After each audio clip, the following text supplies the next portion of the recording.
కొంత సమయానికి దూరంగా ఉన్నటువంటి రాజుగారిని చూశాడు.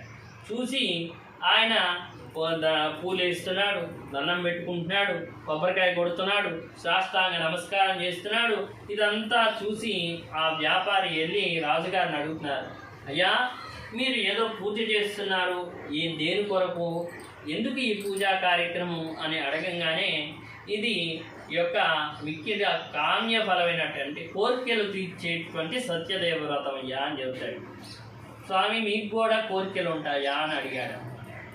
అంటే రాజుగారు కదా, మణిలో మాణిక్యాలు ఉన్నాయి, కోట ఉంది, అలాగే సైన్యం ఉంది, రాజ్యమే మీది, ఇంకేం కోరికలు అయ్యా, ఇంకేం కోరికల కోసం ఈ వ్రతాన్ని ఆచరిస్తున్నారంటే అన్నీ ఉన్నప్పటికీ కూడా సంతానం లేదయ్యా, సంతానం కోసం ఈ వ్రతాన్ని ఆచరిస్తున్నాను అని చెప్పగానే రాజుగారు మీకు సంతానం లేదు, నాకు సంతానం లేదు, నేను కూడా ఈ వ్రతాన్ని ఆచరించవచ్చా అని సందేహం కలగగానే తప్పక ఆచరించవచ్చని చెప్పాడు. విధి విధానాన్ని మొత్తం కూడా కనుక్కొని తీసుకొని ఇంటికి వెళ్ళి భార్యకి తెలియజేశాడు. ఇగో తమాసైత సత్యనారాయణ వ్రతంట, ఈ వ్రతం చేస్తే తప్పక సంతానం కలుగుతుంట, కాబట్టి మనకి సంతానం కలిగితే ఈ వ్రతాన్ని ఆచరిద్దామని చెప్పి నిశ్చయించుకున్నాడు. రాజుగారు ఏం చేశారు, సంతానం కోసం వ్రతం చేసేశారు. ఈయన ఏమన్నాడు, సంతానం కలిగితే ఈ వ్రతాన్ని ఆచరిస్తానని చెప్పి మొక్కుకున్నాడు అనమాట. అంటే ఎప్పుడూ కూడా నాకు జరిగితే అంతే అనేటువంటివి ఎప్పుడు కూడా కోరికలు కోరకూడదు. అంటే అర్చించి భగవంతుడిని అడగాలి. అందుకనే కొబ్బరికాయ కొట్టి పూలేసి మన సాంప్రదాయం అలా ఉంటుంది, వరుసక్రమం. ముందే ఎన్ని కోరికలు కోరుకుంటామా, కోరుకోం. ఏం చేస్తాం, 2 పూలు పెడతాం, దీపారాధన చేస్తాం, ఒక కొబ్బరికాయ కొట్టుకొని అప్పుడు భగవంతుడిని అయ్యా ఇటువంటి కష్టాన్ని లేకుండా చూడవయ్యా అని చెప్పి అర్చిస్తాం. అందుకని ఏం చేశాడు, ఆ ధర్మం కొద్దిగా సూక్ష్మమైంది. అంటే నాకు కలిగితే ఈ వ్రతాన్ని ఆచరిస్తానన్నాడు. అయినప్పటికీ కూడా ఎటువంటి భేదాభిప్రాయాలు లేకుండా సంతానం కలిగింది. ఆ రాజుగారికి కలిగింది, అలాగే రత్న వ్యాపారికి, ఇద్దరికీ కూడా సంతానం కలిగింది. రాజుగారికి అబ్బాయి పుట్టాడు, ఆ యొక్క రత్న వ్యాపారికి అమ్మాయి కలిగింది. కలగగానే ఆయన చక్కగా శుక్లపక్ష చంద్రుడి వలె ఉంది కాబట్టి కళావతి అనేటువంటి నామధేయాన్ని చేశాడు. చేసిన వెంటనే భార్య గుర్తు చేసింది, అయ్యా సంతానం కలిగింది కదా, వ్రతం చేద్దాం అనుకున్నాం కదా, మరి సత్యదేవ వ్రతాన్ని ఎప్పుడు ఆచరిద్దామనగానే ఆయన అన్నాడు, అమ్మాయి పుట్టింది కదా, అబ్బాయి గారు పుట్టింది, ఎవరు పుట్టింది, అమ్మాయి కదా, అమ్మాయి పుట్టింది కాబట్టి ఇప్పుడు చేస్తే మన వరకే చేసుకుంటాం. అదే అమ్మాయి వివాహం సమయం అయితే అటు వాళ్ళు ఇటు వాళ్ళు మన వాళ్ళు అందరూ కలిసి చేసుకోవచ్చు అన్నాడు. పుట్టిన అమ్మాయికి ఎప్పుడు వాయిదా వేశాడు, వివాహం దాకా వేశాడు వాయిదా. సరే, కాలక్రమేణా అన్నీ కూడా గడుస్తూ ఉన్నది, యుక్త వయసుకు వచ్చింది, ఒక దూతను పంపించాడు. చక్కగా కూడా అంగరంగ వైభవంగా కూడా ఈ యొక్క వివాహం అంతా కూడా జరిపించాడు. మొదటైతే భార్య గుర్తు చేసింది, రెండోసారి ఇద్దరు మర్చిపోయారు. మర్చిపోగానే ఆయన ఏమనుకున్నాడు అంటే కఠిన దారిద్ర్యం కలుగుగాక అని చెప్పి ఆయన అన్నాడు. స్వామి కదా, దారిద్ర్యం అనుభవించని అనొచ్చా అంటే పిల్లవాడిని పరిగెత్తుతూ ఉంటే ఏం చేస్తుంది, మొదటిసారి ఏం చేస్తుందమ్మా, పిల్లాడు పరిగెత్తుతున్నా అనుకో చెబుతుంది, రెండోసారి చెబుతుంది, మూడోసారి ఓ దెబ్బేస్తుంది, ఏం చేస్తాడు, ఇక్కడ ఆగుతాడు. లేదనుకో మూడోసారి కూడా వదిలేస్తే వాడు ఎక్కడికి వెళ్ళి పడతాడు. కాబట్టి భగవంతుడు కూడా ఇటువంటి కష్టాలు వచ్చినప్పుడు, అందుకని తప్పు చేస్తే ఒకసారి చెప్తాడు, రెండోసారి చెప్తాడు, మూడోసారి ఒక దెబ్బేసి ఆపుతాడు. అంటే ఇటువంటి ఐశ్వర్యం ఉండటం వల్ల ఆయనకి ఏం జరుగుతుంది తెలియలేదు. కాబట్టి ఏం చేశాడు, దారిద్ర్యం కలుగాక అనుకున్నాడు. చక్కగా వ్యాపారం అంతా చేసుకున్నాడు. అల్లుడిని తీసుకొని రత్నసారము అనేటువంటి రాజ్యానికి వెళ్ళాడు. ఆ రాజ్యంలో వ్యాపారం చేసుకొని ఒక సత్రంలో నిద్రిస్తూ ఉన్నాడు. 2 దొంగలు పడ్డారు. ఆ దొంగల దగ్గర ఉన్నటువంటి ద్రవ్యం అంతా వెళ్తూ ఉంటే 2 భటులు చూశారు. భటులు చూసి ఆ విధంగా కూడా ఏం చేయాలని దిక్కు తోచక ఆ దొంగలు 2 కూడా వెంబడిస్తుంటే రాజభటులు ఇది తీసుకొని అక్కడికి తీసుకెళ్ళి ఆ యొక్క మామ అల్లుళ్ళ దగ్గర పడేసి వాళ్ళ దారిని వాళ్ళు వెళ్ళారు. వాళ్ళు లేచి చూసే సమయానికి ఆ మూటలు వాళ్ళే దగ్గరే ఉండటం చేత వాళ్ళే దొంగలని భ్రమించి, ఇదిగో మీరు దొరికారు లేవండి అయ్యా అన్నారు. అయ్యా మేము దొంగలం కాదు, రత్న వ్యాపారులం, మాకు ఎటువంటి సంబంధం లేదు, కావాలంటే ఈ 2 మూటలు మీరే తీసుకెళ్ళండి అన్నారు. ఇక్కడే కాదు ఇంకెక్కడి నుంచో కూడా మీరు దోచుకొని వస్తున్నారు, మీ దగ్గర చాలా సొత్తు ఉంది కాబట్టి మిమ్మల్ని దొరికారు రండి అని చెప్పి రాజుగారి దగ్గరికి తీసుకెళ్ళారు. చంద్రకేతు మహారాజు చాలా సత్యవంతుడు, రోజు కూడా న్యాయ విచారణ చేస్తాడు. ఎందుకు చేసావు, ఎలా చేసావు, ఎందుకు చేయాల్సి వచ్చింది, ఇటువంటి అనేక ప్రశ్నలు వేసి అప్పుడు శిక్ష వేస్తాడు. కానీ దైవ ప్రాతికూల్యం, 2 భటులు ఏం చెప్పారు, ధనాగారంలో 2 దొంగలు పడ్డారండి, 2 మూటలు తీసుకెళ్లారు, 2 మూటలు 2 దొంగలు సరిపోయారండి అని చెప్పగానే ఇంకెందుకు అవసరం లేదు, న్యాయ విచారణ అవసరం లేదన్నారు. వీళ్ళు చెరసాల్లో వేయమని చెప్పి ఆ విధంగా కూడా తెలియజేశారు. తృతీయోధ్యాయ సమాప్తః. ఈశవాయ నమః, నారాయణాయ నమః, కొబ్బరికాయ, మాధవాయ నమః, గోవిందాయ నమః, విష్ణవే నమః, మధుసూదనాయ నమః, త్రివిక్రమాయ నమః, వామనాయ నమః, శ్రీధరాయ నమః, ఋషికేశాయ నమః, పద్మనాభాయ నమః, దామోదరాయ నమః, సంకర్షణాయ నమః, వాసుదేవాయ నమః, ప్రద్యుమ్నాయ నమః, అనిరుద్ధాయ నమః, జోక్షజ నారసింహ. హరి శ్రీకృష్ణాయ నమః, శ్రీకృష్ణ పరబ్రహ్మణే నమః. నానావిధ పరిమళపత్ర పుష్పాక్షతాన్ సమర్పయామి. తృతీయోధ్యాయాంతే చూపించండి. గోధుమ విష్టాన్ని నివేదయామి, నారికేళ ఫలాన్ని నివేదయామి, ప్రాణాపాన ఉదాన సమానాయ స్వాహ. మధ్యే మధ్యే పానీయం సమర్పయామి, ఆచమనీయం సమర్పయామి. మంగళాయ నమః. చతుర్థోధ్యాయ ప్రారంభ. ఆ విధంగా చెరసాల్లో వేశారు. చెరసాల్లో వేస్తే ఆ విధంగా బాధపడుతూ ఉన్నారు. కళావతి, లీలావతి అంటే వాళ్ళిద్దరూ కూడా అమ్మ కూతుళ్ళు ఇద్దరు కూడా ఇంట్లో దొంగలు పడ్డారు. కొంచెం ఉన్న ద్రవ్యం కూడా దోచుకొని వెళ్ళారు.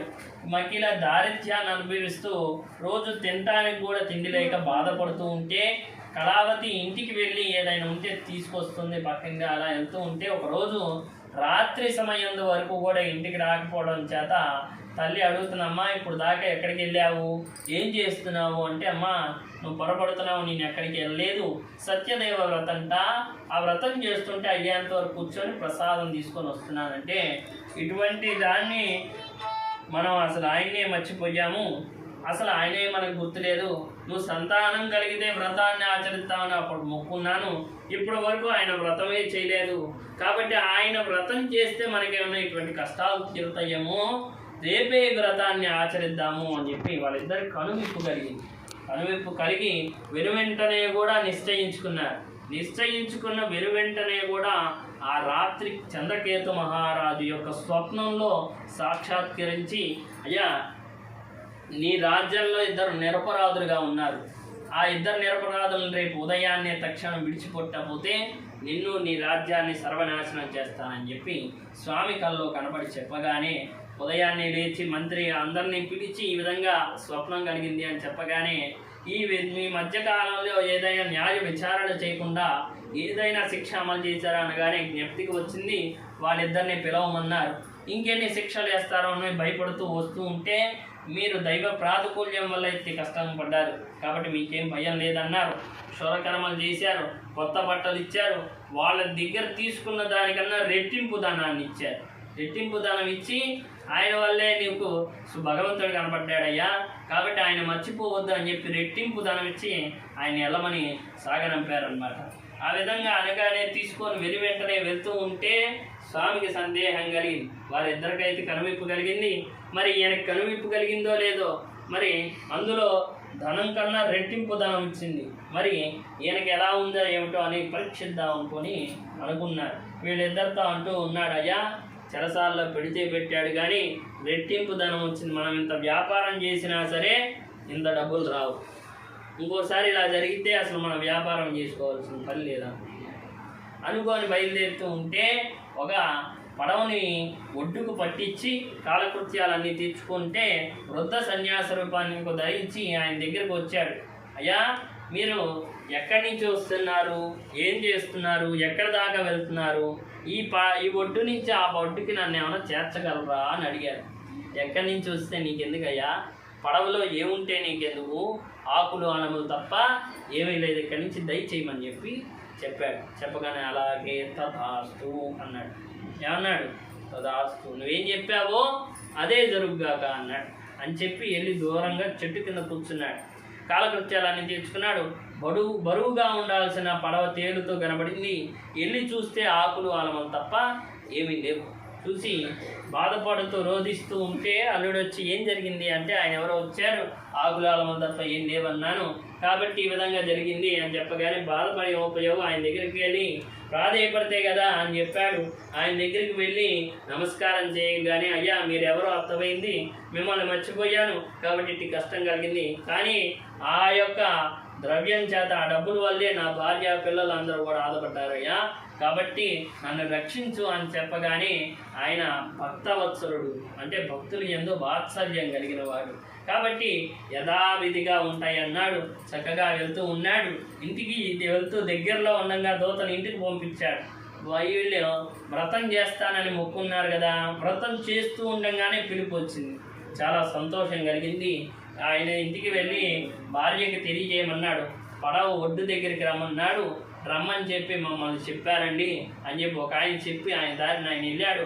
వాళ్ళిద్దరూ కూడా వ్రతం చేస్తూ ఉంటే కళావతికి చెప్పింది, అమ్మ వ్రతం అంతా కూడా పూర్తి చేశాను, తీర్థము ప్రసాదం తీసుకొని ఆ యొక్క సముద్ర తీరానికి రామ్మ అని చెప్పి త్వరగా ఆమె తొందర చేసి మళ్ళీ వెళ్ళింది. అయితే మొదటితో అయితే కనుక ఆయన తీర్థ ప్రసాదం తీసుకోకుండా అమ్మాయి కూడా పరుగున వచ్చింది. పరుగున వస్తే ఆయన చూస్తూ ఉండగానే అమాంతం సముద్ర తీరంలో అందరూ కూడా మునిగిపోయారు. బాధపడుతూ రోధిస్తూ ఉంటే ఆకాశవాణి వినపడింది, మా తప్పు మీద తప్పు చేస్తున్నావు, ఎందుకు తీర్థ ప్రసాదం స్వీకరించావా, క్షమామంత్రం చెప్పావా, పూర్తి చేసావా అని చెప్తే మాట లేదు. బాధపడుతూ ఉంటే ఇంటికి వెళ్ళి తీర్థ ప్రసాదాన్ని స్వీకరించు, అంతా కూడా మంచి జరుగుతుందని చెప్పగానే ఇంటికి ప్రార్థన చేస్తూ ఇంటికి వెళ్ళి తీర్థం ప్రసాదాన్ని స్వీకరించింది. రాగానే యథావిధిగా ఒక కళ ఎలా అయితే జరుగుతుందో ఆ విధంగా జరుగుతుంది. జరగగానే ఇంకెందుకు నాన్నగారు ఆలస్యం, ఇంటికి వెళ్దాం పదండి అంటే ఇంకెక్కడికి వెళ్ళే లేదు, ఇక్కడే వ్రతాన్ని ఆచరించి తర్వాతే ఇంటికి వెళ్దాం అనుకున్నాడు. జరిగినవన్నీ గుర్తున్నాయి కదా. అందుకని ఏమన్నాడు, ఇంటి దాకా ఏమీ వెళ్ళక్కర్లా, ముందు వ్రతం సముద్ర తీరాన్ని చేసుకొని తర్వాత ఇంటికి వెళ్దాం అన్నాడు. వ్రతం చేసుకున్నాడు.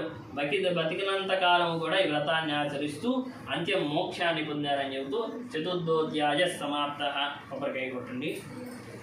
ఈశవాజాంతే గోధుమ విశ్రాన్ నివేదయామి ప్రాణాపాన ఉదాన సమానాయ స్వాహ మధ్యే పానీయం సమర్పయామి యాజమనీయం సమర్పయామి సదక్షిణాకం తాంబూలం సమర్పయామి. పంచమోధ్యాయ ప్రారంభ అని చెబుతున్నారు. 5వ కథను ప్రారంభిస్తూ ఉన్నారు. ఈ విధంగా 5వ కథను ప్రారంభిస్తూ కూడా చెబుతూ ఉన్నారు. మొట్టమొదటి కథలో ఏం చెప్పారు, ఎవరెవరు చేశారని చెప్పారు. ఇప్పటి వరకు కూడా ఎవరెవరు వ్రతాన్ని ఆచరించారు. మొట్టమొదటిగా ఈ వ్రతాన్ని ఎవరు ఆచరించారు?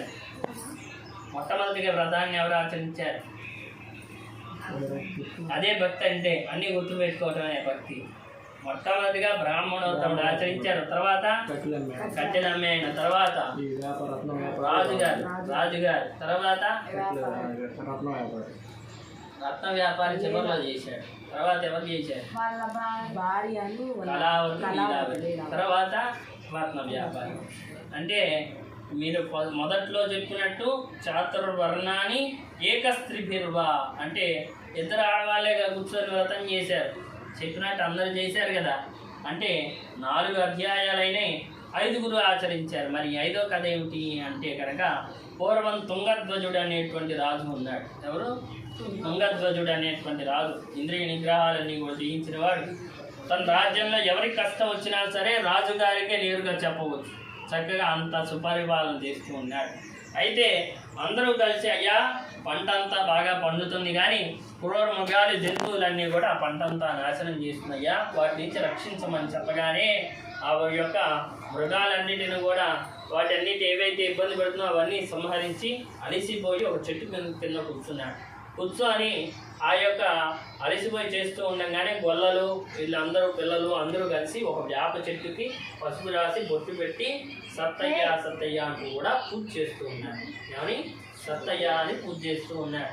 పూజ చేస్తూ ఉంటే ఆయన పూజ అంతా అయిపోగానే రాజుగారిని చూశారు. తీర్థం ప్రసాద విజ్ఞానం అని చెప్పి దగ్గరికి వెళ్తే అసలు ఈ వ్రతం సత్యనారాయణ స్వామి వ్రతం అంటే సత్యనారాయణ స్వామి అంటలే రాదు, ఈమె ఏం చేశారో తెలియదు, మీరు ఇచ్చిన ప్రసాదం నేను తీసుకోవాలని చెప్పి అక్కడి నుంచి వదిలేసి బయలుదేరితే ఆయనకి అపజయం అంటే తెలియని దాన్ని రాజ్యంలోకి వెళ్ళడానికి రాజా మనకి అపజయం అని చెప్పి అకస్మాత్తుగా ఇటువంటి అపజయం కలగడానికి కారణం ఏమిటి అని ఆలోచించి తిరుగుతూ ఎక్కడికి వచ్చి ఆగాడే అంటే ఆయన తిరస్కరించిన ప్రసాదం దగ్గరకు వచ్చి ఆగాడు.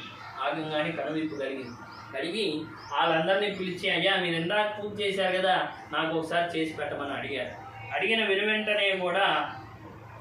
వెనువెంటనే కూడా కాదనకుండా కూడా ఆయన పిలిచి చెబుతూ ఉండగా అందరూ కూడా వ్రతం ఆచరిస్తున్నారు. మీ అందరికీ సందేహం కలగాలి, ఏమిటి ఈ వ్రతం కదా, ప్రసాదం విడిచిపెడితే ఎంత బాధ కలుగుతుందా, ఎంత అపస్మాతం కలుగుతుందా అంటే ప్రసాదం విడిచిపెట్టినందుకు కాదు, వాళ్ళు ఇచ్చిన ప్రసాదం నేను తీసుకోవాలంటే గర్వంతో కూడినటువంటి. అందుకనే ప్రసాదం ఎప్పుడు ఎవరు ఎలా ఇచ్చినా సరే కాదనకూడదు. అంటే వాళ్ళు ఇచ్చిన ప్రసాదమా, నేను ఇచ్చిందా, నేను బాగా భక్తిగా చేసుకుంటాను, నేను స్నానం చేస్తాను, వాళ్ళ ఇంట్లో సరిగ్గా ఉండరు, ఇవన్నీ ఏవి కూడా మాట్లాడకూడదు. అందుకే రాజు నీచంగా భావించాడు, ప్రసాదం నీచంగా కాదు, వాళ్ళు ఇచ్చింది నేను తీసుకోవాలా అని నీచంగా భావించాడు. అందుకనే భేదాభిప్రాయం స్వామికి ఉన్నది, అందరూ సమానులే. కాబట్టి ఆయన తెలుసుకున్నాడు కాబట్టే ఆయన దగ్గర వచ్చి మళ్ళీ వ్రతం చేసుకొని తీర్థం ప్రసాదం స్వీకరిస్తే ఆయన రాజ్యం ఆయనకి అప్పచెబుతాడు మళ్ళీ భగవంతుడు. మరి ఈ విధంగా ఆయన అన్నాడుగా సత్తయ్య అన్న పూజ చేస్తున్న సత్యనారాయణ స్వామి అంటాం కూడా రాదని. అందుకని స్కాంద పురాణంలో చెబుతున్నారు, ఈయన్నే కొంతమంది సత్యనారాయణుడని, కొందరు సత్యదేవుడని, కొందరు సత్యేశ్వరుడు అని పిలుస్తారు. ఎవరు ఎలా పిలిచినా సరే ఆయనకు అనుగ్రహం కలుగుతుందని పంచమోధ్యాయాన్ని తెలియజేస్తూ ఉన్నారు. ఈ విధంగా ఎవరు ఏ పూజ చేసినా విన్నవారికి, పూజ చేసిన వారికి అందరికీ సరి సమానమైనటువంటి ఈ యొక్క అనుగ్రహం కలుగుతుంది అని చెబుతూ ఉన్నారు. పంచమోధ్యాయ సమాప్త. కొబ్బరికాయ కొట్టండి. కేశవాయ నమః, నారాయణాయ నమః, మాధవాయ నమః, గోవిందాయ నమః, విష్ణవే నమః, మధుసూదనాయ నమః, త్రివిక్రమాయ నమః, వామనాయ నమః, శ్రీధరాయ నమః. లేచినటువంటి కొబ్బరికాయ కొట్టలేదు.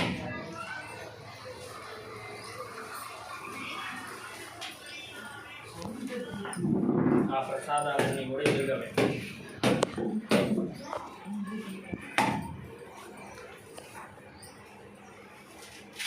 Good morning. పట్టుకో పక్క జరుగు. ప్రసాదాలన్నీ ఉడి పెట్టండి. త్వరగా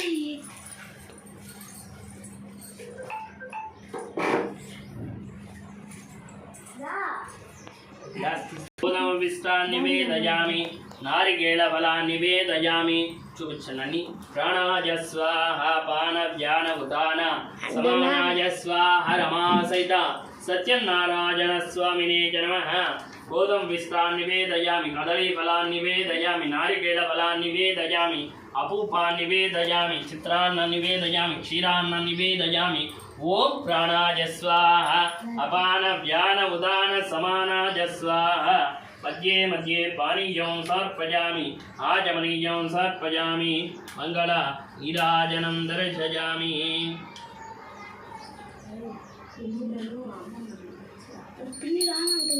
सम्राजं च विराजं च विश्रीर्याजनो गृहे लक्ष्मीरास्तस्यजां केतया मासकं सृजामसे मङ्गलाझटन परेरमदाचार्य पुरोगमै सर्वेस्य पौरवैराचार्यैः शिकृतायास्तु मङ्गलम्. ఏడుకొండలవాడ వెంకటరమణ గోవింద గోవింద. ఆపదముక్కులవాడ రక్షక గోవింద గోవింద. పూలు తీసుకోండి.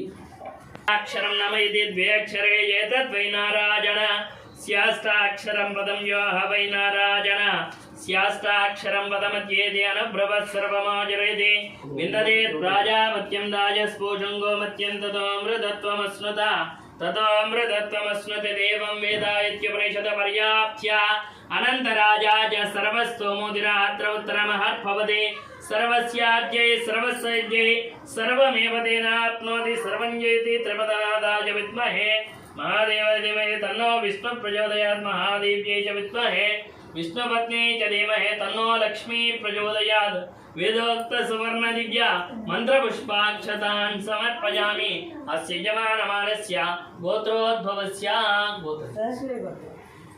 सूर्यगोत्रोद्भवस्य मणिकण्ठस्वामी लीलाराजलक्ष्मी बालभव्यानां दीक्षा ललितानां दीक्षा రేవంత్ మణికంఠనాం దీక్ష గోవిందమ్మానాం దీక్ష మా ఎవరి గోత్రం వాడు చెప్పుకోండి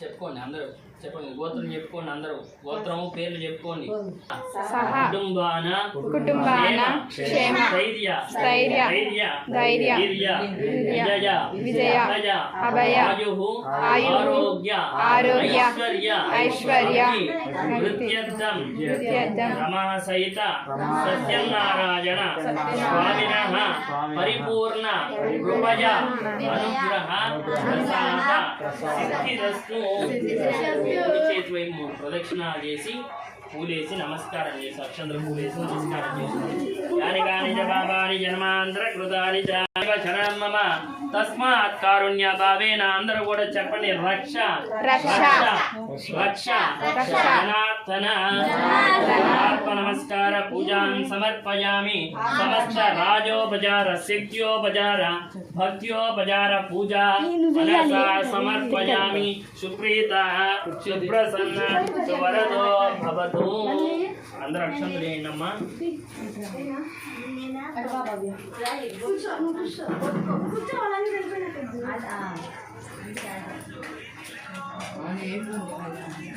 కొబ్బరికాయ కట్టొచ్చండి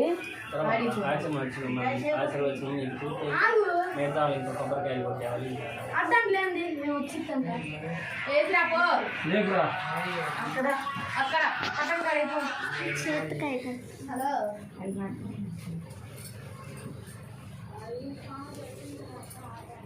సరే పట్టుకోరా కృష్ణోన్నకం వీర్యాని డాడీకి పోతున్నా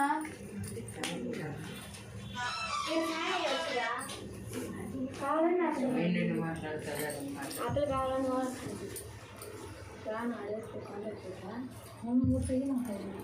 ఆడండి డోర్ తెప్పిస్తావే నాని చూస్తున్నావు పైన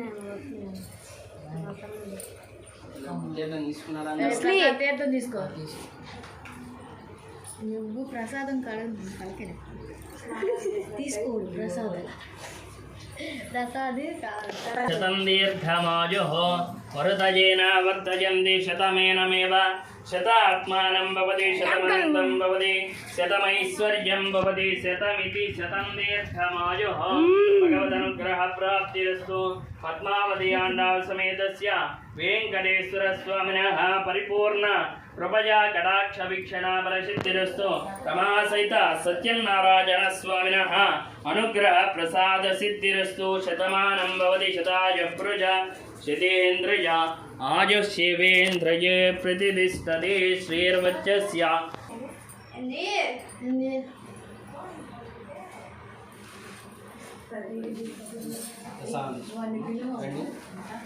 ప్రసాదస్తు స్వామినః పరిపూర్ణ కృపయానుగ్రహ ప్రసాద సిద్ధిరస్తు తీసుకొని పక్కన పెట్టుకొని అది మాత్రం మీరే తీసుకోవాలి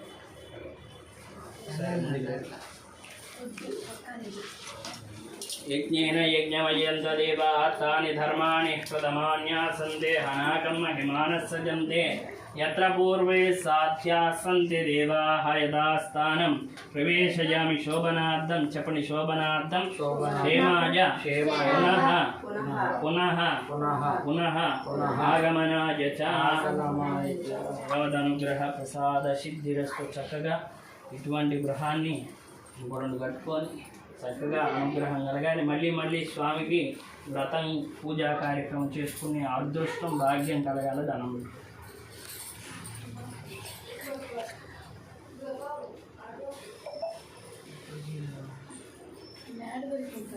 వస్త్రాలు వస్తే అది పెట్టించుకోండి.